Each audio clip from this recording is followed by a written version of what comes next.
what I had asked each of the panelists to do was maybe talk for 5 minutes or so about what their focus is related to drug policy and how they got involved in it. So hi, everybody. My name is Jen. I work in public health. And with the current overdose crisis and the multiple impacts on our community's health, I can't help but be involved in drug policy. We've built a system, what started as it's a typical public health intervention here in New London, but has really grown into this multifaceted effort that includes advocating for systems change at the state and federal level to dismantle the barriers to well-being in our community. And that includes the policies that are actively harming our community members with regard to drug use and drugs and over-policing. And I'm not speaking on behalf of our organization today, but our organization has taken an active advocacy role and did submit testimony in support of the bill moving through Connecticut now, which may or may not pilot some safe consumption sites. And it's kind of hard for me to riff for 5 minutes, I think. So I'd love to hear from the other panelists and maybe answer questions about the things that people are particularly interested in. Hi, I'm Larice Harvey, obviously, right? And my name is right there, biggest day. So when I got involved in drug policy reform, it was in 2005, and I became a board member of a Better Way Foundation. And we were working on the certificate of rehabilitation. And as a board member, I was against it, and I still am, because it didn't do anything. It's getting anyone a job and still doesn't. I was against the provisional pardon. And the reason why was because provisional pardons did not lead to actual pardons. So I got a provisional pardon in 2012, and they got rid of the program. So, but they didn't let anybody know who had a provisional pardon, nor did they transfer it to an actual pardon. So that's just examples of poor policy in Connecticut, right? So what I'm going to do is read you the some of the policies that were passed since the Affordable Care Act that we were working on when I was doing the when I was the lead organizer, policy director, and strategic relations person for a Better Way Foundation. Then I'm going to go a little bit into why I'm doing what I'm doing today.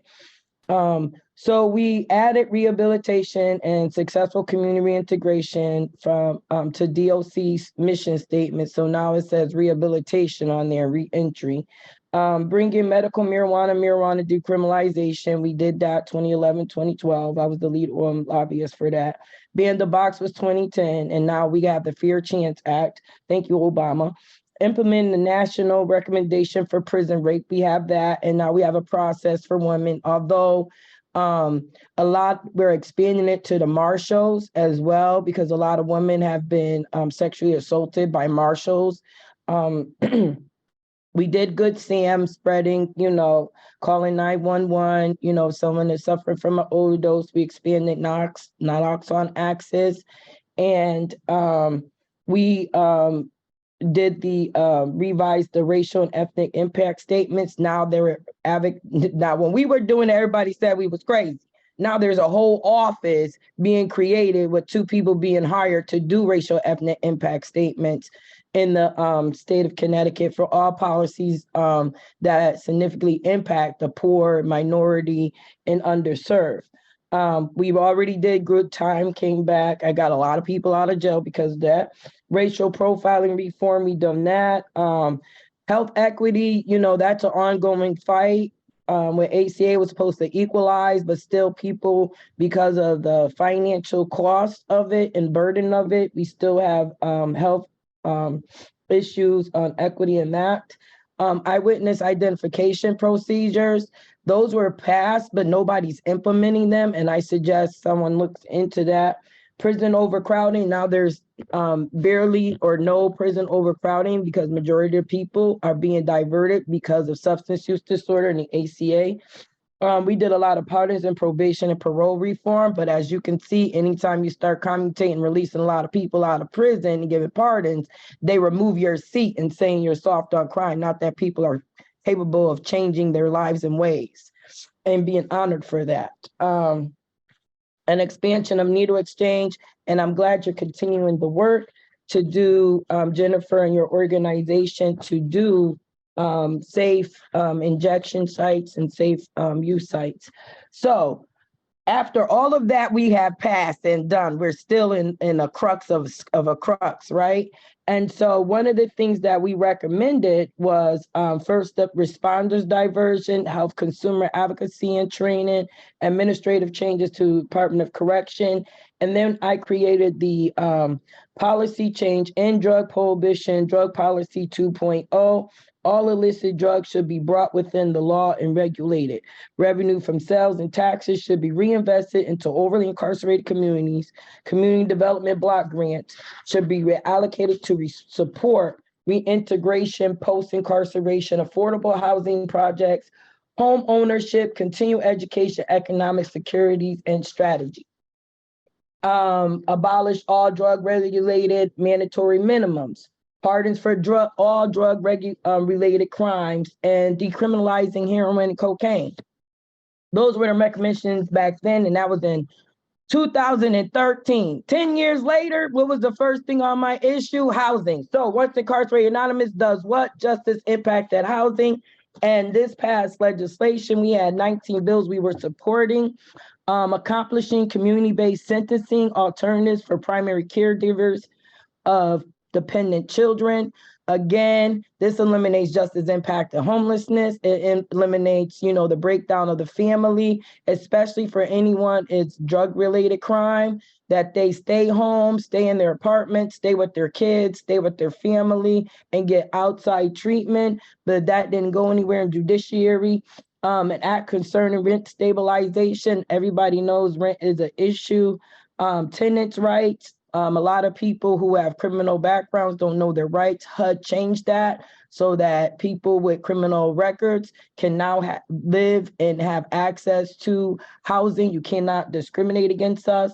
Addressing housing affordability for residents in the state, establishing a commission on homelessness, and I am advocating for a subsection that Once Incarcerated Anonymous is the lead organization in, and that is ending justice impact of homelessness, meaning for people with criminal records or children, of adults who have been, adult children of parents who have been incarcerated or currently are incarcerated. Establishing appropriated funds for certain homelessness response programs, establishing right to housing, housing trust fund, fair rent commission, housing protection for victims of family violence, housing development in the state, establishing housing authority, resident quality of life improvement grant program, and housing choice vouchers task force, and requiring disclosure of certain natural person ownership interests in real property. Affordable home ownership opportunities, housing authority jurisdiction, rental application fees, eliminating them, especially if you're a low income or you have a choice vouchers. Expanding renters' rights, rental assistance programs, payment standards and applications for federal choice voucher programs, and mobile manufacturing home, because we have neglected the mobile home industry, and Connecticut has a lot of land that, poor land owners who don't do what they're supposed to do for those who are disabled, elderly, who live in our mobile home communities. And so I do, I'm also an author in Button's Journey, my first 2 years living with PTSD. I use that, my pen name, Button's Journey, to raise monies for my nonprofit so that we can be self-sufficient. We have this past year housed 7 people in emergency situations, and 6 people are now becoming homeowners. And we have been working with a bank, Connex Credit Union, and we're going to be doing a symposium on how to get away around the windfall law so that more individuals who with criminal records can become homeowners, and we're asking other people who have multifamilies or become multifamily homeowners to work with Once Incarcerated Anonymous so that we can house formerly incarcerated people and they won't be homeless because of their criminal record. And that is my presentation. Thank you, Reese. Appreciate that. And it looks like Christina was having some technical difficulties. Yeah, Christina is the founder of Canna Warriors, which is an organization that's done a lot of work in terms of access and safe cannabis distribution, I guess. So I hope she's showing up, but with camera and mic off, so I'm not quite sure.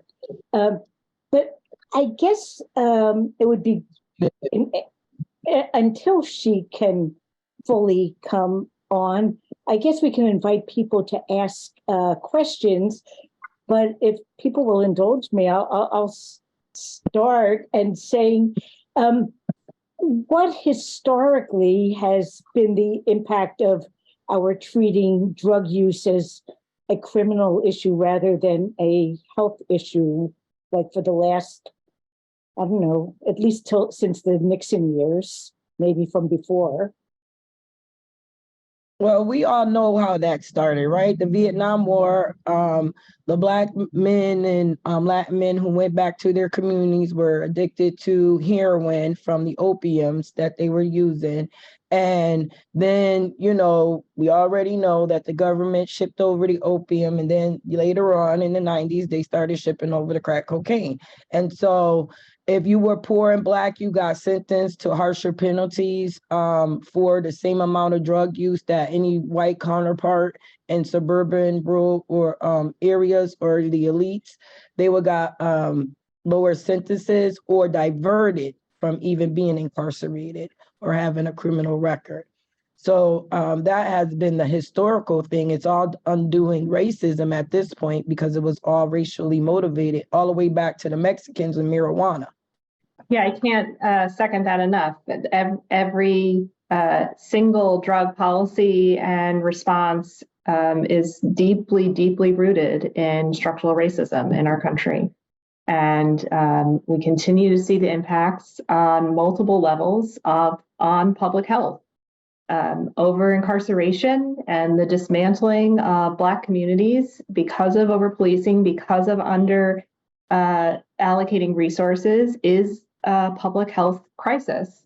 And the continuation and what has become an exacerbation of the overdose crisis. You know, we started to pay attention to this in the national media 15 years ago or so, and the narrative has not shifted from this focus on prescription medications. That is not what is currently driving our crisis. The narrative that this was about, you know, good kids in the suburbs becoming innocent victims of big pharma when they had an injury playing soccer or something like that is just not true. The data demonstrates that the actual rate of developing substance use disorder associated with exposure to prescription opioids is very low. In most cases, when somebody's opioid use disorder starts, because is initiated first with use of prescription medication, it's a diverted supply from somebody else, and it occurs mostly in people who have existing substance use disorder or have underlying conditions that make them more at risk for developing substance use disorder, such as trauma or undiagnosed or undertreated mental health conditions. You know, when we talk with people about why they use drugs, which is a really important conversation that we never have in the public space, so many people describe the relief that they achieved from their mental health symptoms. You know, they are not always co-occurring comorbidities, but they often are, and our underinvestment in mental health in this country is just, it has to be a big part of this conversation. But what's happened now, because of our focus on this false narrative, and because of all of our policy response has been focused on restricting access to prescription pharmaceuticals, the numbers are skyrocketing because our drug supply continues to be unstable and growingly contaminated with new contaminants every year.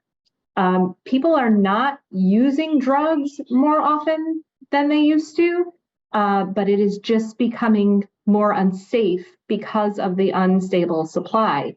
And that's how we ended up with fentanyl in our market.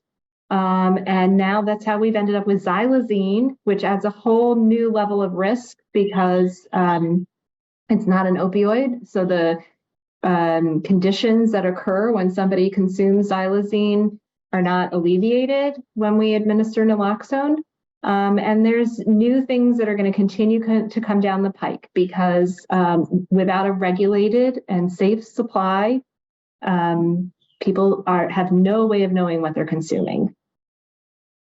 It looks like we have Christina back, so I'll pass the floor to her. So a brief introduction. My name is Christina Capitan. I'm a lifelong resident of the state of Connecticut. I was formerly impacted by the war on cannabis, and that led me to different organizations to connect with to try to complete community service and make sure that I was doing my part in the community as I faced court cases. At that point, I actually crossed paths with Larice Harvey and ended up from that point forward advocating and lobbying of sorts through hemp CT in the state of Connecticut toward cannabis policy reform, and that was previous to legalization. And I've also existed within the legacy market for a good portion of my life, acting as, a caregiver to some capacity in the states that allow that, and just witnessing miracles that were coming from cannabis, all the while facing my own cases through court for cannabis, and then eventually registering as a cannabis patient around 2015 in Connecticut, and connecting with other patients in the community and other members of the community through the first medical dispensary that opened, kind of watching the process of regulatory capture that had happened in the state of Connecticut through our medical program, how they framed that, as a pharmaceutical and presented it as such. And then the bigger corporations coming in, and now what we're facing very much so is prohibition for profit, kind of starting all over again. So the concerns that the CT Canna Warriors have, which we're just grassroots collective of individuals that now have come together after those many years of advocating for things like hemp legalization, medical cannabis legalization for pediatric patients as well, pushing for different changes for opioid use disorder and opioid withdrawal to be added to the list of qualifying conditions, looking for harm reduction options in a way to help destigmatize and reintroduce cannabis into the community and the light that it brings versus the dark that it's been kept in. And recognizing all the pain and horrors that came with prohibition, kind of gathering and rallying the community. I do a lot of community outreach, so really face-to-face with individuals in the community, spreading the information, what's going on to the best of my knowledge at the legislature, and explaining different things that I learned through hemp CT and Larice Harvey. So it takes like a whole village. I have attended Green Party meetings in the past through Mary Sanders, who I'm familiar with from my time being homeless in New Britain, Connecticut, where I was also later on incarcerated and raided for cannabis in that city, while I was actually applying to get my medical card as that legislation got pushed through.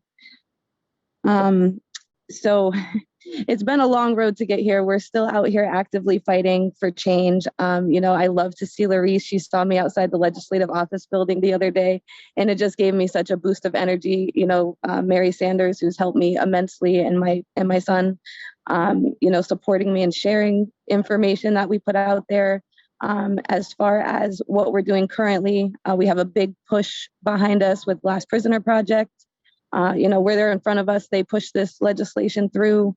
The House that would help to, or not the House, it's sitting for a vote on the House right now for 6787, HB 6787, introduced in the judiciary, which is instructing prosecutors and DAs to go back and look at people who are currently incarcerated for nonviolent cannabis offenses and help to resentence those individuals, modify their sentences, potentially get some folks released, keeping in mind that a lot of these individuals, now that cannabis has been deemed essential by our own governor, a lot of those individuals were patients in our community, people who were seeking access because they were desperate and sick and the state was keeping that from them.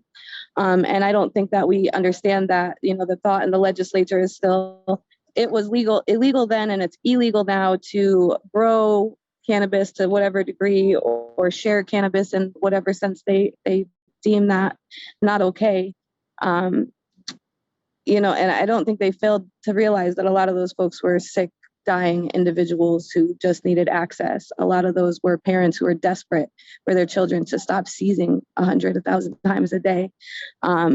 So we're trying to make that clear to the legislature, but also let the community know that, while they're putting out on the news that the governor has went back and released people and re-looked at people's sentences, that is not enough. And people are still sitting in prison while we celebrate making billions off the cannabis industry that pre-existed this legalization and this regulation, and thrive just fine off community and commitment and compassion.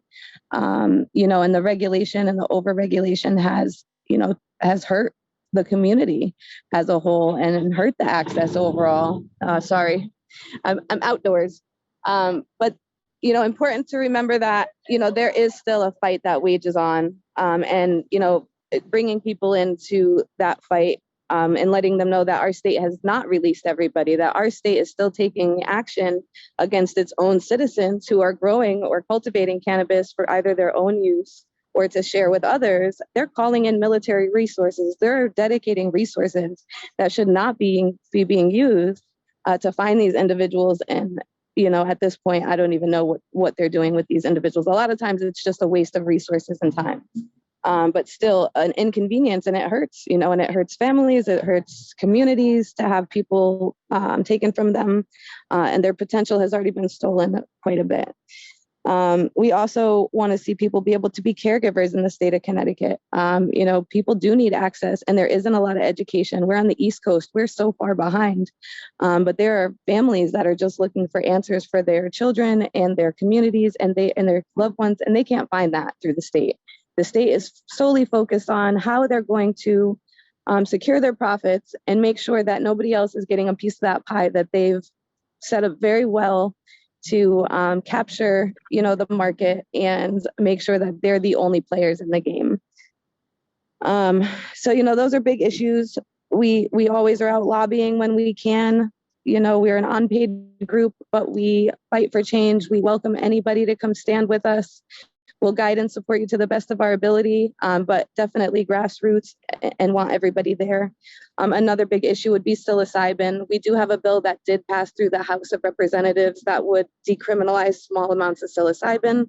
I am all for nonviolent drug offenders do not belong in prison altogether. So harm reduction, mental health access, all those things increase exponentially when you allow things that are plant-based medicines to be utilized and accessed affordably and safely for people. So there's so much to say on the issue. I'm at an outing today, but I didn't want to miss this meeting. I love and respect all of you, and I appreciate you letting me be here today.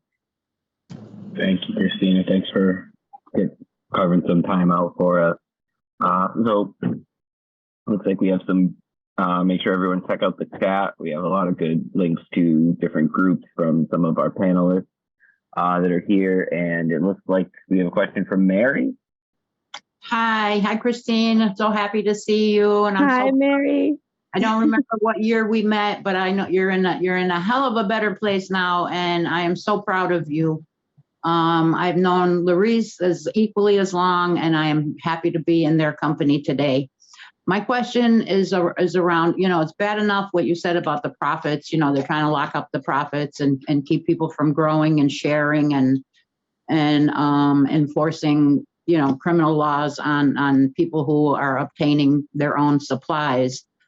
But I've also heard many concerns about the quality and the safety of the product that's being distributed by the state, and something about levels of molds that are acceptable. I had hoped, maybe you can touch briefly on that.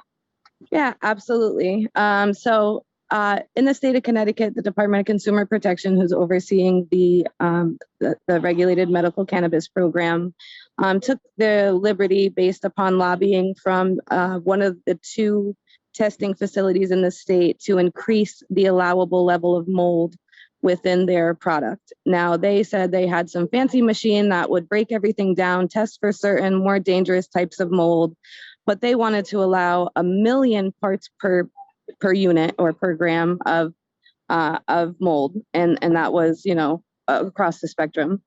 Now, the testing is a great testing. It does scrutinize it much more heavily, but 1 million is quite a bit. When you think in terms of cannabis, there will always be some level of microbials or mold that might be in there, but there's certain types of mold that are more dangerous. It is a plant, it is organic, so there are those things. And to an uneducated person, 1 million, 10,000, who knows what that means. But when you look at the change that happened, none of the community was informed. Meanwhile, I worked at a dispensary, so I was getting patients coming back during that period of time when they allowed that increase of mold from one of the testing facilities, and patients were having product issues, and they were coming back, with respiratory issues, products that had visible mold on them. So that definitely was an issue. Another advocate out in the community did some research and found out that had happened, raised some red flags. And at that point, the state then changed it to say, okay, well, we're going to then pass a regulation. We'll take public comment for it to be 10,000 units or 10,000 CFU of mold per unit, and we have to break it down in these specific types. I don't understand that enough to be able to comment how helpful that is. I do believe that it does keep a certain demographic out of the market when it comes to regulations for testing that are excessive. They could have kept that level lower and not did that, scrutinized testing, which will ultimately cost more, therefore affecting smaller farmers, legacy market operators, and patients and caregivers. So, that's a concern. But it was more the, going ahead and doing that, kind of brushing it under the rug and not knowing.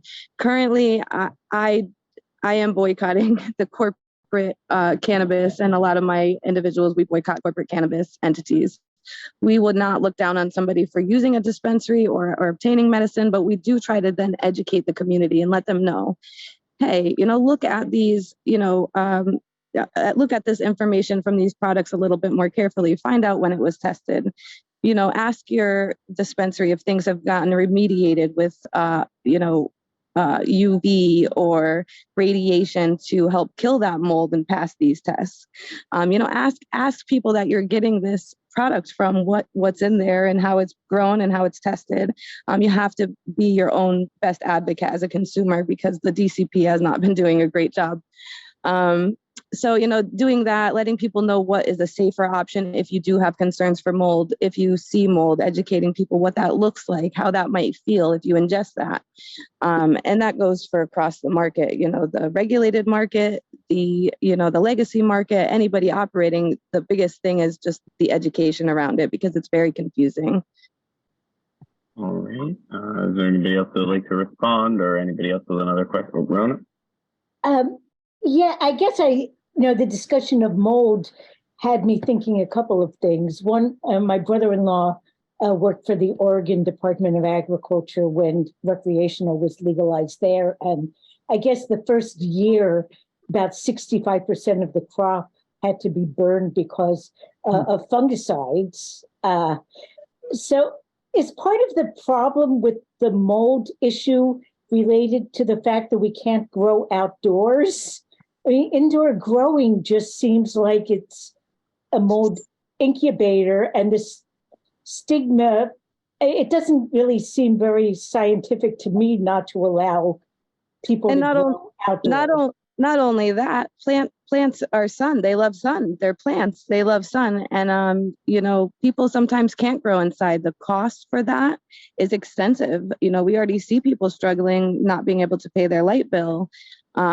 Patients that have tried their hand got all excited because now they can grow cannabis at home and did the best they could to do it legally, are now facing shutoff notices because there are no assistance for people. What do they tell the people? I was trying to grow cannabis in my house, and that's why my light bill was $300 more that month. Please don't adjust my monthly budget or something. That was a huge issue people ran into. I think a lot of the reason that that's happening in states where they're coming online and allowing these larger corporations to come in is you have large grow facilities. These are hard to upkeep. This is when I think of cannabis, I think a labor of love, a product of compassion, right? And with purpose. And a lot of that purpose is just ill-placed with these bigger corporations and the state. It's really just a money grab for what's there. And it's scary because what's put on the back burner is patient safety, consumer safety. And what's put on the forefront is regulation and, fines and incarceration still. Last year, we saw a bill come forward that made it very clear that they were against, the people who pre-existed this in this market that were helping patients to survive. They outlawed gifting, and their first instinct was to come out and say, if you gift cannabis in the wrong sense to the wrong person, and we perceive that based on local law enforcement's perception, you can be put in prison for 1 year and fined $10,000 for gifting cannabis. If you don't know that person, if that person decides to give you gas money or anything in return that could be perceived as not appropriate or commercial, you're not allowed to do that. That's it. And we fought hard and we got down to a $1,000 fine, but a year in prison is a long time for a lot for people to face when thinking about what we've already gone through and the opportunities that have been lost. As a patient, I'm just mortified. I still do the black market because I know where it's grown at. So I know it's safer these days. So. And there are individuals in the legacy market who are here, and like you always have, individuals that are, out with greed that maybe aren't as passionate or compassionate as a caregiver, but that's why it's all much more important that we have these caregivers that people could create bonds with and, learn from and grow from, maybe grow cooperatives, outdoor grow. Those are huge issues in the state of Connecticut that, are not being looked at. Instead, what we see is the House of Representatives looking to further regulate, further, incriminate children 18 and over. If you don't have that medical card, you are going through the system. You are going to take a drug program. You're going to lose your license, and is that going to happen in every community? Probably not, but it will happen in some communities. And, so overregulation, it's still hurting families, still hurting, the youth. If they're worried about, kids in cannabis, I understand that. We all have concerns for any substance, reaching the hands of children. But what they should be concerned about is some of those patients who are also children who do not have access adequately to the things they need in an affordable sense. To those children who can only have one caregiver, that's one parent tethered to that child at every time. Can't go to school, can't go to a program, can't have another caretaker because they can't get the medicine they need administered to them legally. And the supply is just not there. I think a big part of that marketplace that they're concerned about, and they're saying they're concerned about, is oversupply. Oversupply has never been an issue. We have the same 4 producers available currently to the state of Connecticut, 55,000 roughly patients, and who knows how many, consumers outside of that. Only 4 producers, and those producers lobbied very hard to stay that way for the last 10 years since the inception of the medical program. And that supply has been strained since I can remember, since the very first day. If we had an issue with oversupply, we wouldn't be limiting people who are adult consumers to 1/4 ounce of flour or 2 grams of concentrate. That wouldn't be a concern. So I think opening the market is a big issue that we want to look at, recognizing that that legacy market pre-existed with caregivers and consumers and patients who relied upon that essential community service to survive. And so legislatively, those are some of the things I'd like to push for. I love the Green Party. If I'm going anywhere, this is where I'm going. And I know that you guys have great experience and great, drive to change the world. So I'm in 1,000%. I would love to share some of this passion with you and get out there with you guys to push for change and get in there. That was one thing that Cliff did when he ran for governor, is that he exposed the state of Connecticut to sensible drug policies. So he was everywhere. He was like, he got invited to Mason clubs, meetings. He got invited to speak at the Knights of Columbus. He got invited to speak at the Lions Club, the Rotary Club.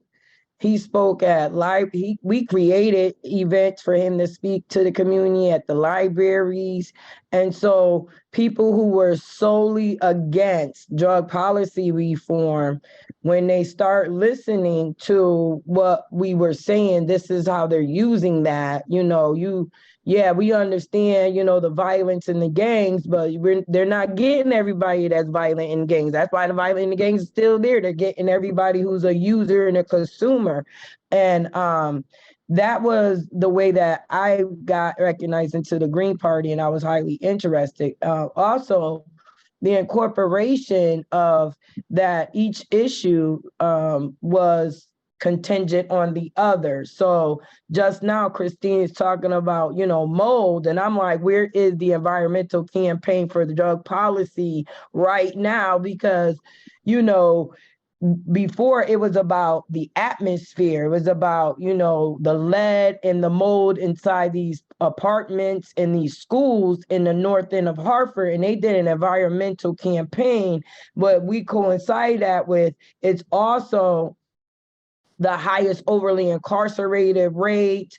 A lot of kids were living in, DCF care or with grandparents. So we had a grandparent campaign. You guys are very creative. Green Party has always been very creative in interjecting the intersections of multiple issues and making it one big campaign. And so I'm grateful that I'm here as well. And I've always been an advocate for the Green Party since then, because Cliff made that make sense on a regular basis, which is how I know how to incorporate other issues in every campaign I run. Now, another issue with housing is also the economic development process, right? So where is the economic development of accessing affordable housing in suburban and rural communities? And how does the Green Party plan on getting access to that $9 billion fund that HUD is issuing out, since majority of the Green Party lives in rural and suburban Connecticut, or areas, I should say? That's my question. I want to just say the housing has really been an issue. There is a group in New London that's trying to start a tiny house community for people, re-entering after incarceration.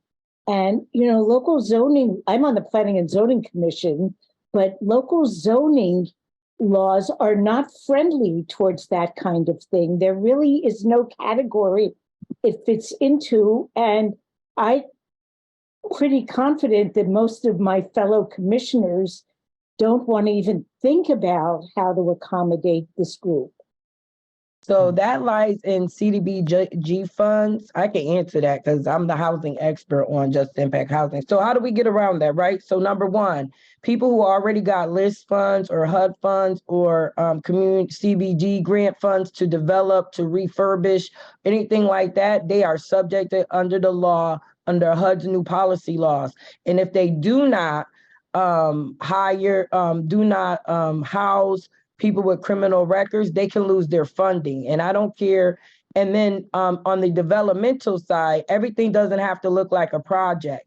There are areas where you have a 1-bedroom with a little office nook, or 2-bedroom houses with a garage is attached to them, that you can create a community with and use the land that way and use it as subsidized or affordable housing in that sense.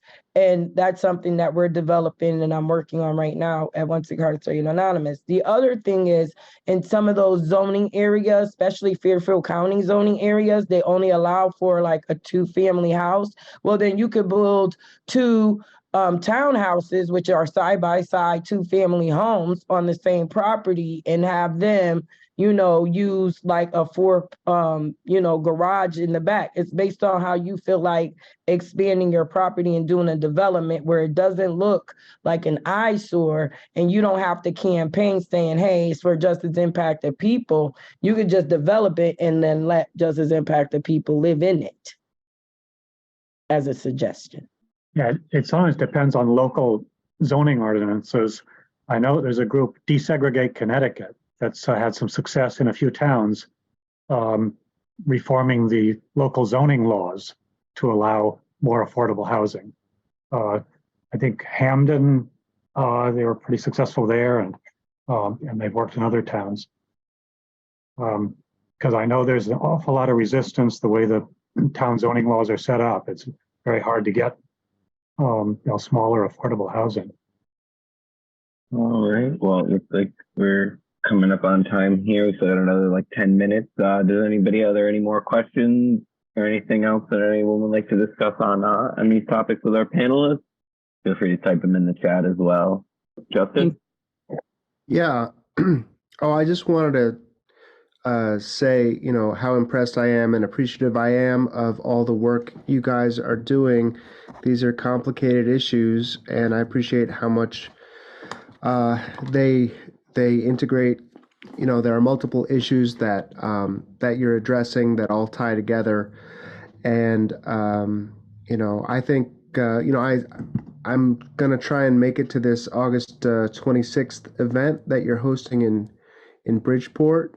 Would like to make it as a vendor. I think there's opportunity for support, both ways between issue advocacy organizations such as all of yours and the Green Party. We're looking to grow. We're looking to become those office holders that are of the same mind and like-minded. And I understand, there sometimes lobbying can be difficult with folks who don't always see eye to eye on these issues, but we look to be the people aspiring to hold office who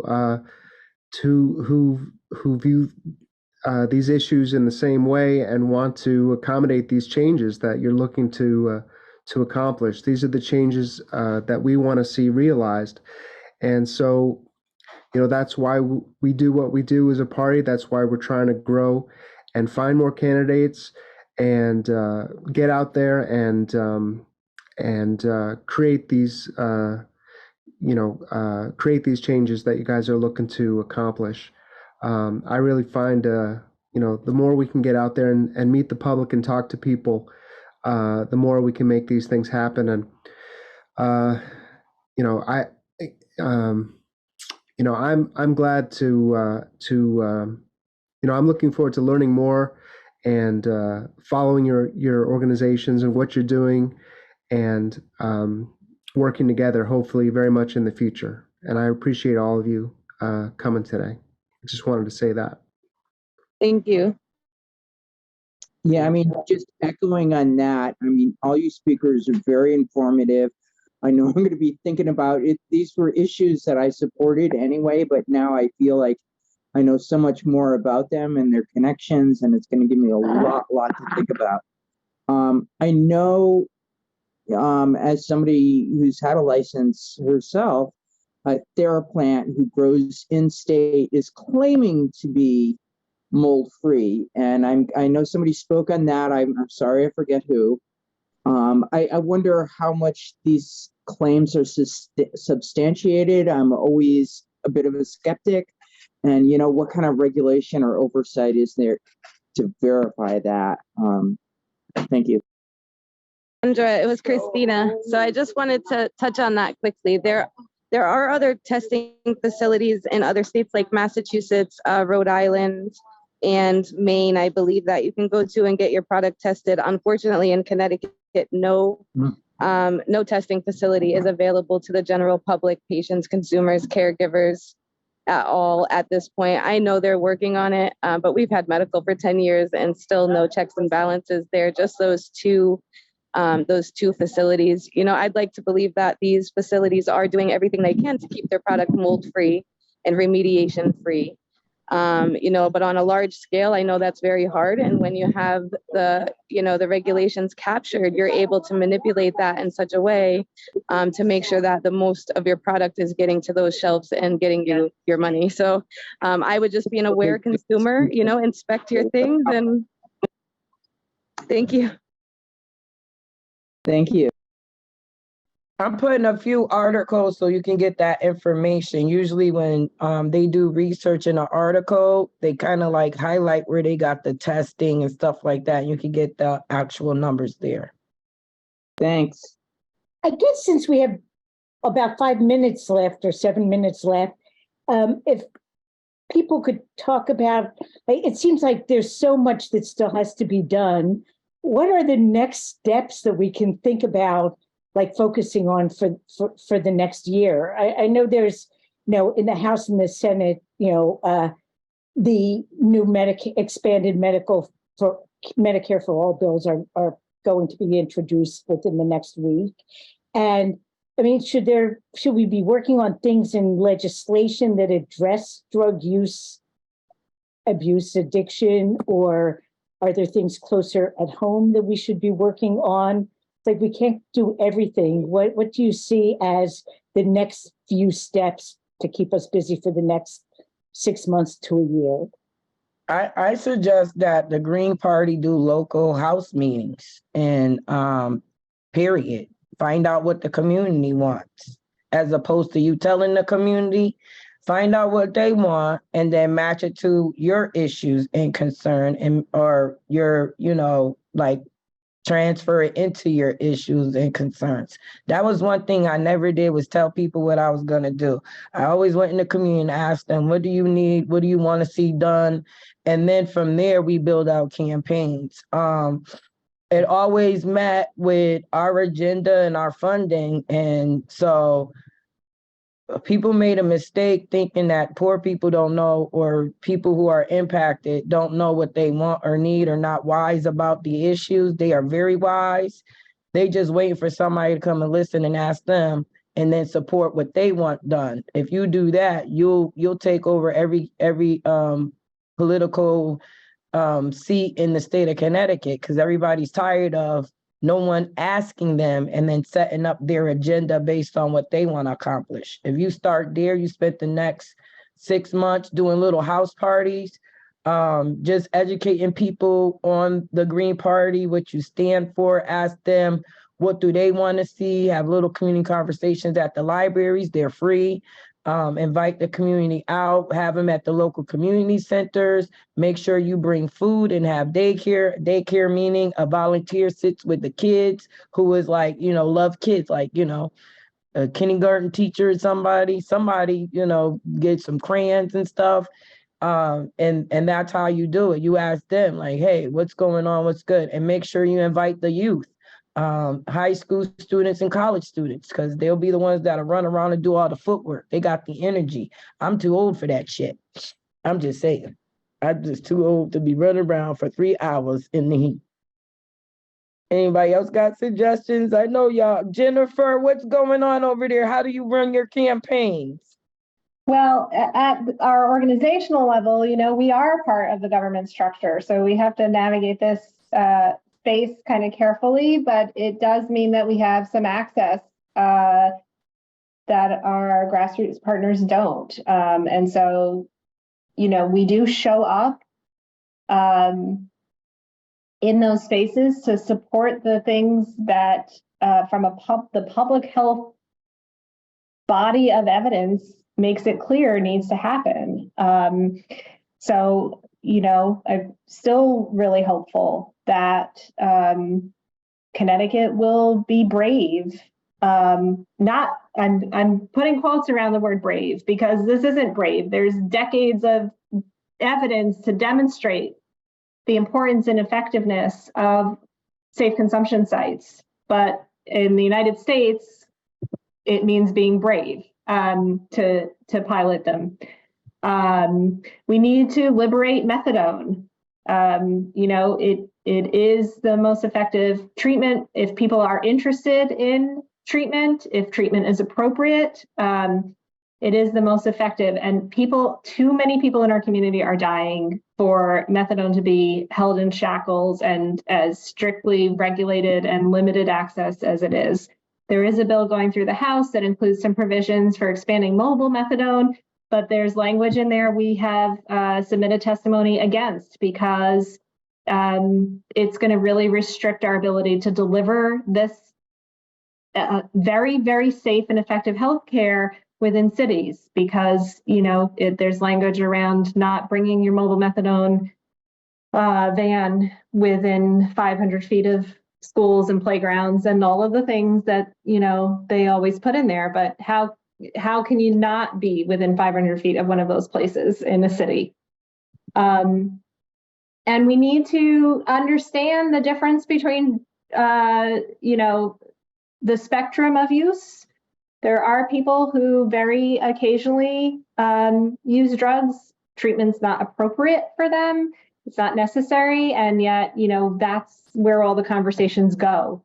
But those people who, whether their use is chaotic and they could benefit from treatment or whether their use is occasional, their lives are put at risk every day because of our prohibitionist policies that open the pathway and create a vacuum for more and more dangerous and unstable contaminants to come in. So we are excited to be one of 4 communities in Connecticut that is launching a drug checking program.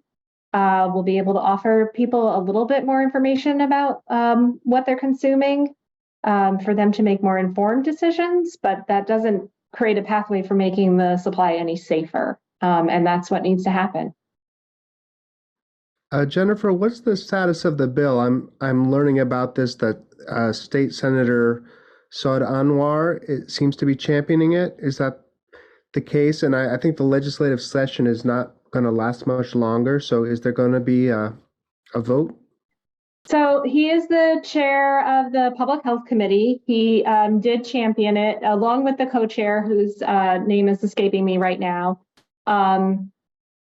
The bill includes language to authorize DMIS, the Department of Mental Health and Addiction Services, to pilot harm reduction centers in 3 communities in Connecticut.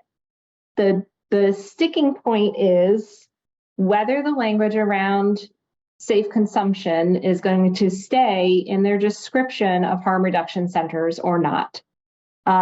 We have harm reduction centers all over Connecticut as they exist, as the language describes them, in terms of places where people can come to access safer use supplies and information and wound care education and maybe if they are people experiencing homelessness and need access to shower or laundry facilities or something like that. The language in the bill describes like these places that we've already created in community. But then it could, and various iterations of it have included language describing having a licensed healthcare provider on site to provide response for people who consume, I forget what the last iteration was, but something about consuming illicit substances and having that licensed healthcare provider be protected from prosecution for participating in that. Every time I look at the language of the bill, it's different. One day it includes the language around safe consumption, and the next day it's gone, and 3 days later it's back again. And I think, I don't know. I'm worried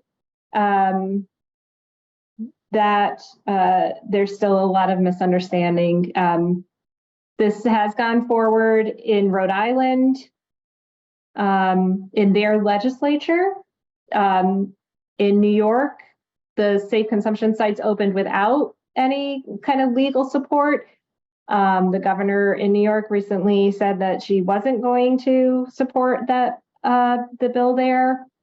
In Pennsylvania, they came out with a bill absolutely prohibiting them, even though some of this work was championed really early on in Philadelphia, and that's where the Justice Department stopped the first sanctioned site from going forward. The city of Philadelphia had authorized it, but then the Justice Department moved forward with their legal maneuverings to stop that from opening.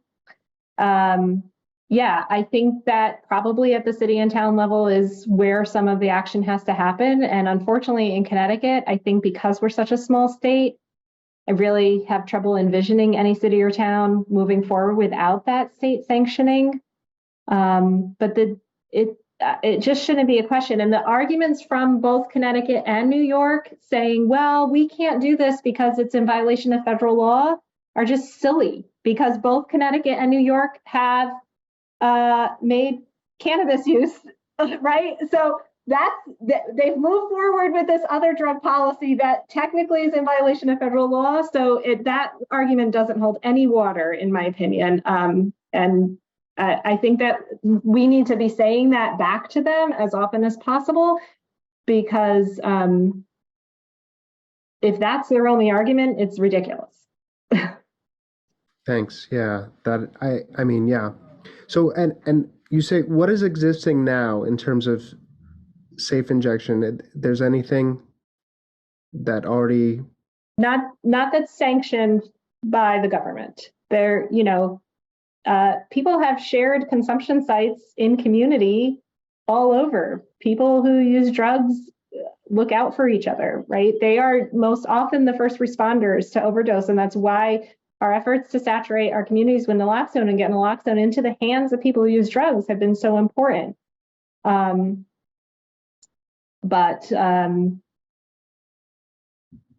nothing that the local, public right. health organizations can support or anything.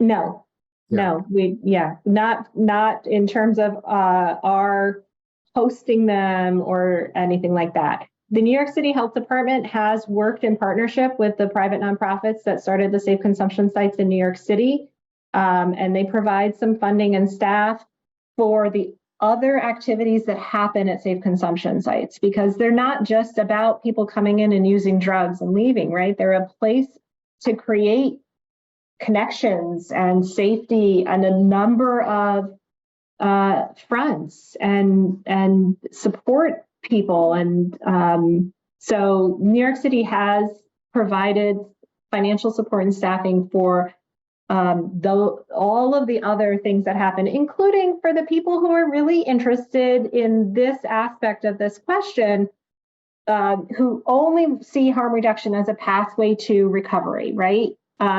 We don't see harm reduction as a pathway to recovery. We see harm reduction as a pathway to safety and people achieving their individual health goals, which may or may not include abstaining from the use of substances. But there is this cohort of people out there who only are interested in harm reduction as a pathway to recovery. And so their question always is, in these safe consumption sites, in these harm reduction centers, what's the success rate in terms of connecting people with treatment? We don't want to support that thinking, because we don't want to say that that's the only reason to have these. That said, there's also a body of evidence demonstrating that people who engage with harm reduction services are 5 times more likely to achieve management of their substance use disorder and to access and maintain effective treatment. And so there are models where people can connect with that information in those centers. Thank you so much. And thank you to all of that. Was a great panel, lots of great questions, great insight there. Looks like we're coming up to the end of our time for the meeting today. I guess in terms of final comments. As we're moving into election mode, one of the discussion items is what are the issues we're going to be running people on in all the different municipalities? Like, what are the needs for having more voices in the conversation as we run for office, whether or not we win seats or not? We've traditionally said things that other candidates won't say. So yeah, I would say tentatively June 28th will be the next meeting. I have a suggestion as one of the strategies you guys can implement is ethics. One thing I saw this session when I testified a few times was that the legislative bodies who have ethical